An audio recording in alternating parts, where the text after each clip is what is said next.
know, when you're pregnant, after the 20th week of pregnancy, when you go to the hospital, you don't go to the emergency room, you go to the maternity floor.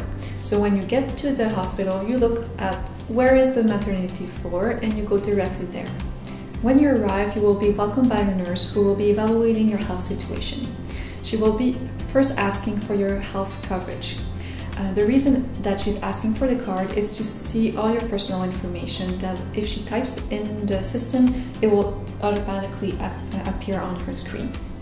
However, if you don't have your card, that's okay. You just tell her, I don't have a card, and she simply has to ask you the questions like your name, your phone number, your address, to put in the system so she knows who you are.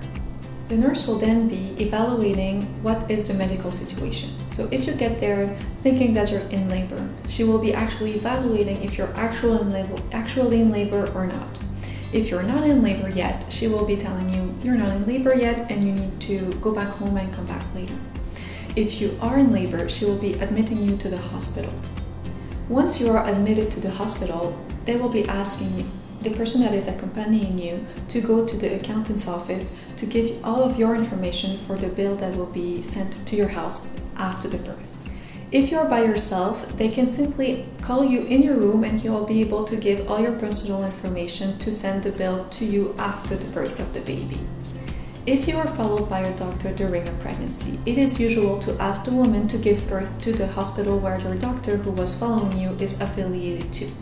The reason they ask you to go to the same hospital is because they already have all of your medical file there.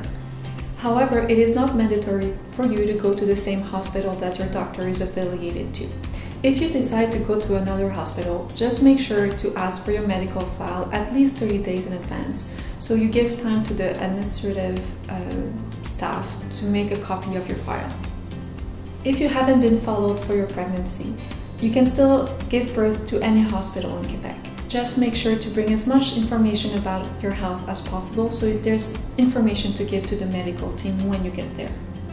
The usual duration of stay after vaginal delivery is between 36 and 48 hours. For a C-section, it's a little bit longer. It's between 72 and 96 hours. This however, can be shorter or longer depending on how the delivery went. If the mother and the baby are well, you can still ask to your medical team if it's safe for you to go earlier than what they had planned. Know that you don't necessarily have the possibility of choosing which doctor will be delivering your baby.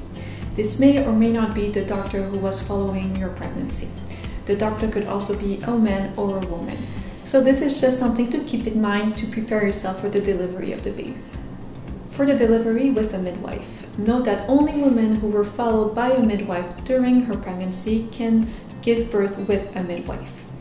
If this is your situation, you can choose to deliver either at home, at a hospital, or in a birthing center.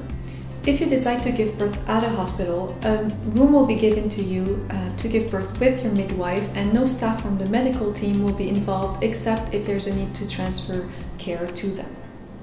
If there were to be complications, the midwife has to either consult or transfer your care to a doctor. She has complete capacity of identifying any complication that may or may not happen.